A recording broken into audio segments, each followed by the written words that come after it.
Victoire du Bayern dans ce match-là. C'était un match sans enjeu. Il n'y avait pas d'enjeu dans ce match-là. Qu'on gagne ou qu'on perde, on est déjà champion. On voulait la Ligue des Champions. On n'a pas réussi à gagner la Ligue des Champions. Donc ce match-là, c'était un match sans enjeu. Mais je suis content parce que nous avons gagné. Voilà, c'est une victoire aussi qui fait plaisir. Une victoire très timide. On s'impose par 1-0. C'est la deuxième fois cette saison en Bundesliga que le Bayern Munich marque 2 buts dans une rencontre. Mais bon, c'est pas grave, on prend quand même. On prend, c'est une victoire aussi qui fait plaisir avec un but d'Olysée. On va parler de tout cela. Mais voilà, comme je l'ai dit là, c'était pas un match voilà, très important pour nous.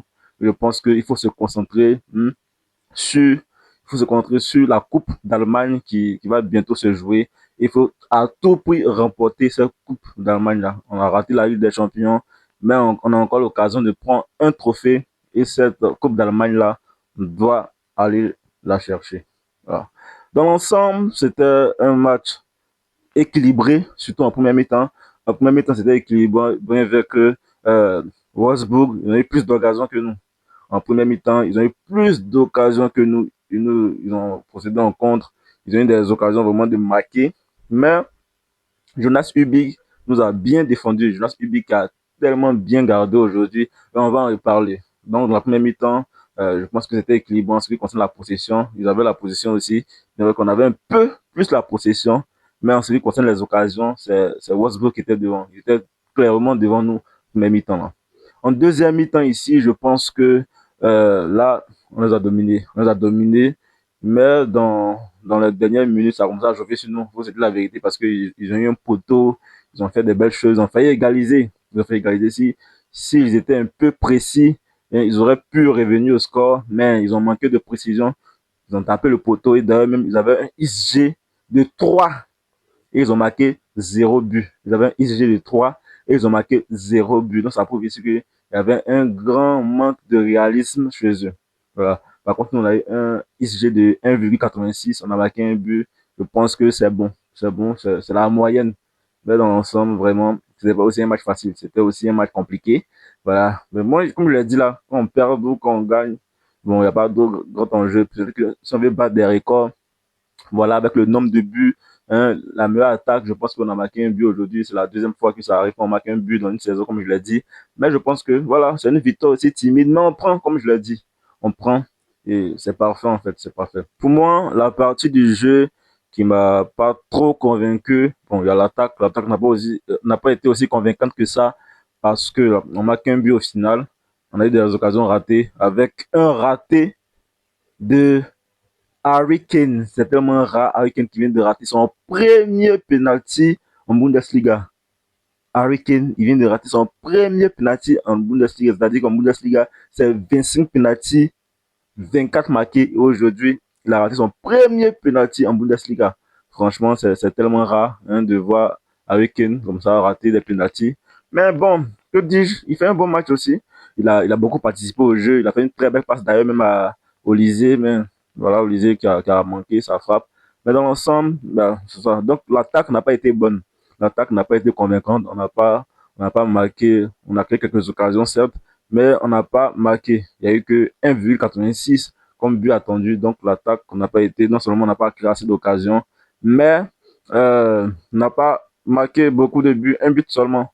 Un but seulement, franchement. Et voilà. Et puis après ça aussi, il y a eu la défense. La défense, bien vrai que la défense n'encaisse pas, mais comme je l'ai dit là, sans U-Big, franchement, on aurait pu perdre ce match-là. Comme je l'ai dit, Wolfsburg avait un XG de 3 3. Donc, franchement, ici, la défense n'était pas bonne. On montait aussi, comme on l'a dit, depuis le début de la saison. C'est le même problème de la défense là. La défense monte très haute. Mais, voilà, on n'a pas encaissé de but et il faut retenir ça, c'est bon. Le milieu était très bon. Moi, j'ai beaucoup aimé le milieu avec les services de Kimmich. Hein, Kimmich et son gars là, Bischoff. Bischoff, c'est mon gars. Oh, c'est mon gars. Il est trop fort, ce mec là. Et on va encore parler de lui. On va parler de tout cela. Maintenant, on va passer à chaque joueur maintenant. On va parler de chaque joueur, son apport dans le jeu, tout ce qu'il a fait, est-ce que j'ai aimé son match ou pas. C'est maintenant. On va commencer par Ubig. Ubig, franchement, je pense que c'est lui l'homme du match. C'est vrai, Olysée a marqué, Olysée nous a donné la victoire, mais je pense que c'est Ubig l'homme du match. Quoi? Regardez un peu ses arrêts. Regardez un peu ses arrêts. Si Ubik n'était pas là, on perd ce match-là. Des arrêts incroyables. En première mi-temps, comme en deuxième mi-temps, franchement, jusqu'à il y a Chris Eriksen qui est venu de saluer en fait. Il est venu le saluer parce qu'il était vraiment étonné par ces arrêts-là. Il a fait un match de malade mental, un match de haut niveau aujourd'hui. Ubik, franchement, il faut respecter son match qu'il a fait aujourd'hui. Franchement, j'ai trop aimé aujourd'hui. Il a sorti des parades sur des parades, des arrêts incroyables, des face à face. Franchement, je sais pas, il a dormi où, mais aujourd'hui seulement, il était très en forme. Et je pense que Neuer, tu peux dormir tranquille. La relève à assurer. Tu peux aller tranquillement sans problème. Il n'y a pas de souci à se faire en fait. Mais tu sais que c'est fini en fait. Le petit il est tellement bon et je pense que on doit lui donner assez de temps de jeu. Voilà, la saison prochaine, il doit rester là, il doit prouver parce que là, il est fort en fait. Il est très bon ce petit Ubig là. Franchement, il m'a convaincu dans ce match là. Après Ubig, il y a euh, Bischoff. Bischoff aujourd'hui, franchement, Bischoff, le mec, il est trop fort. Bischoff, c'est mon joueur, c'est mon gars. Je kiffe trop Bischoff. Regardez sa manière de jouer. Il a une très bonne qualité de frappe. Il a tiré un bon tir qui est venu se jouer sur le poteau. Je pense que, ouais, Ubig, il est très bon. Il est très bon. Que j'aurais aimé le voir face au PSG avec ses tirs puissants. Il a des tirs vraiment incroyables. Quand il tire comme ça tremble. Aujourd'hui encore, quand il a eu le ballon qu'il a tiré, il a failli marquer. Il a failli marquer, franchement. Le gars, il a une très bonne patte gauche. Et moi, son match qu'il fait aujourd'hui, ça m'a impressionné. J'ai beaucoup aimé son match. Par contre, Stanisic, c'est un joueur que, comme je l'ai dit là, j'aime pas trop. J'aime pas trop Stanisic. Mais dans ce match-là, il était vraiment bien. Il était bien dans ce match-là. Il a fait ce qu'il fallait. Il a mouillé maillot, il est monté, il a fait quelques interventions et tout, etc. Je pense qu'il fait un bon match aussi. Un bon match de ma part. Voilà, de ma part, il fait un très bon match parce que, ouais, comme je l'ai dit, moi, comme vous le savez, moi, c'est un joueur que je kiffe pas trop, mais je pense que il fait un bon match. Ito, Ito, pas trop convaincant, pas trop convaincant. Ito, j'aime pas trop son jeu. Et je pense que il doit partir aussi, il doit quitter le club, franchement, il s'en sort pas. Il s'en sort pas, il doit quitter le club. Ito, il m'a pas convaincu aujourd'hui dans ce match-là. Je pense il doit quitter le club. Kim Min-jae, ouais, Kim Min-jae, il fait un match correct. Voilà, c'est un match où il n'était pas aussi au-dessus de la moyenne, il n'était pas aussi en dessous de la moyenne. Voilà, donc je pense que c'est bon aussi. Il fait un bon match. Il fait un bon match dans l'ensemble, il a géré. Il a fait ce qu'on lui a demandé de faire, en fait. Au milieu, Goretzka, ouais, il est sorti tôt aussi dans la rencontre. Mais je pense que il fait un match normal aussi. Il a beaucoup aidé défensivement parce qu'il a taclé, voilà, il a fait quelques tacles sauveurs à deux reprises, si je ne me trompe pas. Donc, pour moi, Goretzka, il fait un bon match. Maintenant, Kimmich, le chef, le patron, le pacemaker, le cœur du jeu, franchement, lui, il a bien joué. Il a bien joué. Lui, il m'impressionne toujours. Je sais pas pourquoi pourquoi les gens ne comprennent pas que Kimmich est le meilleur joueur du monde, en fait, le meilleur milieu du monde. Bon, c'est normal aussi parce que les gens ne suivent pas son match. Sinon, ce gars, il est rassure, il a le ballon pour. Il ne sait pas si c'est possible qu'on lui arrête la balle. Parce qu'il est tellement fort. Il est tellement fort, ce mec-là. Il est fort, il respire le football. Après ça, on a Nicolas Jackson. Moi, Nicolas Jackson, il ne m'a pas plu. Il m'a pas plu dans ce match-là.